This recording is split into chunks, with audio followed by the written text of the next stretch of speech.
शाहिद अजीब साहब का हुक्म किताब कह सकता हूँ। ये मेरी एक किताब का हिस्सा है। ये राइटर मदीहा गोहर का जुलूस।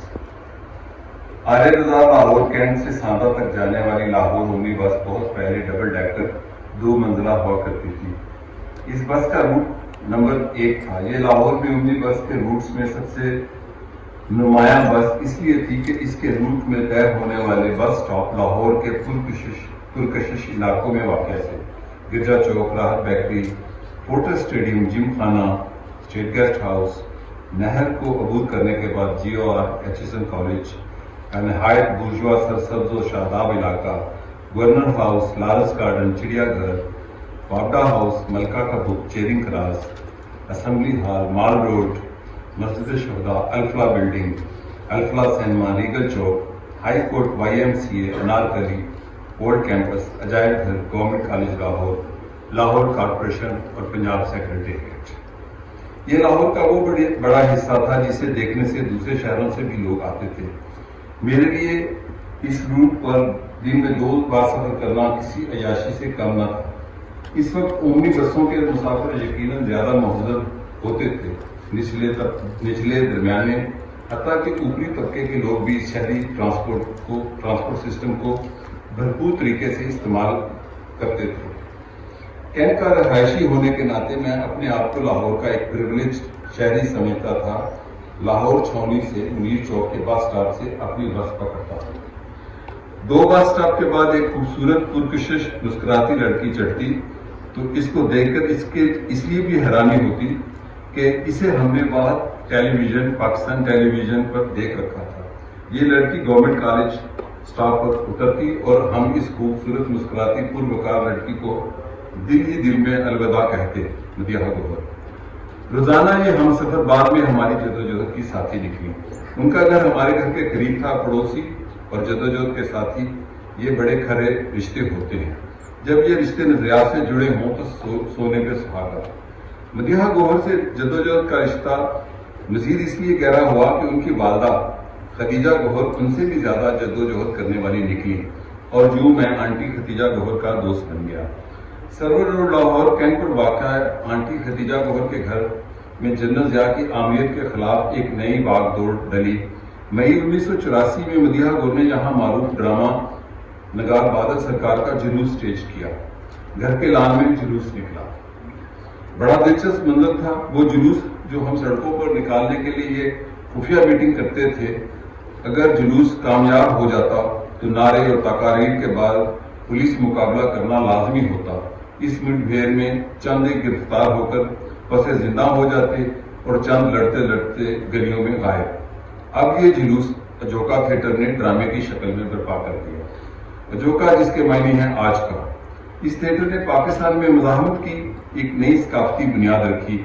गलियों का थिएटर अजोका और मदीहा गोहर पाकिस्तान की मज़ाहमती तहरीक की एक नई तारीख का अनुमान बना। हमने इस प्लेटफॉर्म से ड्रामे देखे भी और फिर इन ड्रामों को मुनक्किद करने के लिए अपना हिस्सा डालना भी शुरू कर दिया। जन्नत ज़िया का मार्शल अपने रुझ पर था। एक दिन मदीहा गोहर ने कहा, फरूख तुम्हारे जद्दोजहद के ज्यादातर साथी अंदरूनी लाहौर के हैं। क्या ये मुमकिन है कि हम अजोका थिएटर का एक ड्रामा अंदरूनी लाहौर की किसी गली में करें? मेरे लिए ये जिम्मेदारी खुशी का बायस थी। ऐसी खुशी जो आमरीत को चैलेंज करने से और खतरात से भरपूर। जेल और कोड़े इस खुशी को पाने में हासिल हो सकते थे। मैंने जद्दोजहद के एक बेमिसाल साथी खालिद भट्ट को मदीहा गोहर के इस प्लान से आगाह किया। खालिद भट्ट ने अपनी बहन के घर के सामने मौजूद अहाते वेड़े में जगह की निशानदेही की। रंग महल के पीछे महल्ले का ये वेड़ा ऐसा था जैसे अजोका वहां अपना ड्रामा करने गया तो मदीहा गोहर की खुशी की इंतहा न रही।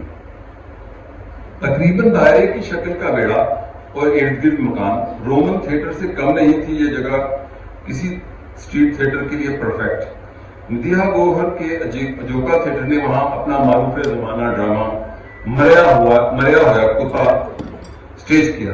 گھروں کی کھڑکیوں میں خواتین کے سر اور ڈرامہ کے ارد گرد بچے، بوڑھے، جوان، حتیٰ کہ احاطے میں موجود مسجد کے امام صاحب بھی یہ ڈرامہ دیکھنے چلے آئے. اجوکا نے پاکستان میں عوامی ثقافت کو جس قدر طاقت بخشی، اس کا تمام تر سہرا مدیحہ گوہر کو جاتا ہے. MRD تحریک بحالی جمہوریت 11 سیاسی جماعتوں کا اتحاد تھا جس کا قیام جنرل ضیاء کی آمریت کو گرا کر پاکستان میں جمہوریت اور آئین کی بحالی کرنا تھا. اجوکا اس MRD کی غیر اعلان شدہ اتحادی جماعت بن گیا، جیسا مقام پا گیا. مدیحہ گوہر نے جیسے اپنے اجوکا کی بنیاد رکھتے ہوئے پہلا ڈرامہ جلوس منعقد کیا، اسی طرح لاہور کی سڑکوں پر جلوس نکالتی اور ریاستی اداروں کے ڈنڈوں اور بندوقوں سے نبردآزماں ہو جاتی. مدیحہ گوہر نے ثقافت اور سیاست میں ایک مزاحمت کی شناخت کے طور پر اپنا منفرد اور شاندار مقام پایا.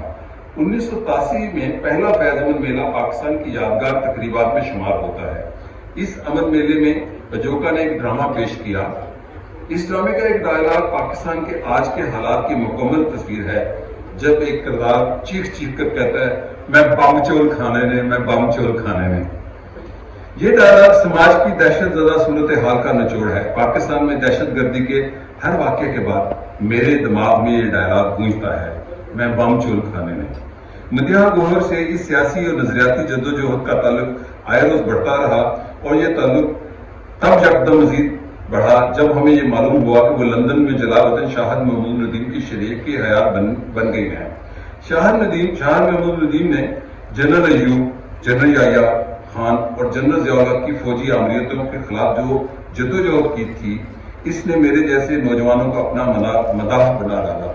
مجھے وہ دن یاد ہے جب شاہد محمود ندیم کی مزدور یونین کے اعلان پر جنرل ضیاء کے آمرانہ دور کے عروج کے دنوں میں پورے ملک کے PTV سینٹرز میں لوگوں نے اپنے بازوؤں پر سیاہ پٹیاں باندھ لی. ہم نے جب سرکار کے ٹیلی ویژن پر نیوز کاسٹر کے بازو پر بندی سیاہ احتجاجی پٹی دیکھی تو خوشی کی انتہا نہ رہی. اس احتجاج کا بانی شاہد محمود ندیم تھا. پھر اس خونی آمریت کے پنجوں سے بچنے کے لیے انہیں ملک چھوڑنا پڑا. مدیحہ گوہر نے جب اس بہادر نوجوان سے شادی کی تو یہ ہمارے لیے باعث فخر خبر تھی. مدیحہ گوہر زندگی بھر طاقتور لوگوں، نظام اور حاکموں کے خلاف لڑتی رہی، مگر ان کے چہرے کی مسکراہٹ کبھی غائب نہ ہوئی. جیسے ویتنام کا عظیم انقلابی رہنما ہو چی مین کہتا ہے، جو رقص کرنا جانتے ہیں وہی اپنی لڑائی لڑنا بھی جانتے ہیں. مدیحہ گوہر چاہتی تو پاکستان ٹیلی ویژن اور فلم اسکرین پر لڑکیوں کی عشق و محبت کا کردار بن کر چھائی رہتی، مگر نہیں، وہ محکوم طبقات کا کردار بن کر تمام عمر حاکموں کے نظام کے خلاف لڑتی رہی. انہی کے اجوکا نے ایک مرتبہ اپنے ڈرامے میں استاد دامن کی ایک شاعری سے یہ الفاظ شامل کیے. سہیل بڑائے بیٹھے ہیں، یہ گا رہے تھے، دنیا ہوں پرانی دے نظام بدلے جان گے، آقا بدلے جان گے تو غلام بدلے جان گے. میرے جیسے ایکٹیوسٹ نے جب یہ ڈرامہ دیکھا تو مزید جدوجہد کرنے پر مائل ہوئے. وہ پاکستان کی سمیتا پاٹیل تھی. وہ تمام عمر جس طرح عوامی حقوق کے لیے ثقافتی اور سیاسی حوالے سے حاکمانہ نظام کے خلاف لڑتی رہی، اسی طرح زندگی کے آخری 3 سال کینسر کے موذی مرض کے خلاف مسکراتے ہوئے لڑتے اپنے مداحوں کا ایک جلوس اپنے پیچھے چھوڑ گئی. اسی لان میں جہاں ان کا پہلا ڈرامہ جلوس برپا ہوا تھا، اب وہاں ان کا دستے خاکی رکھا تھا مدیحہ گوہر کا آخری جلوس. شکریہ.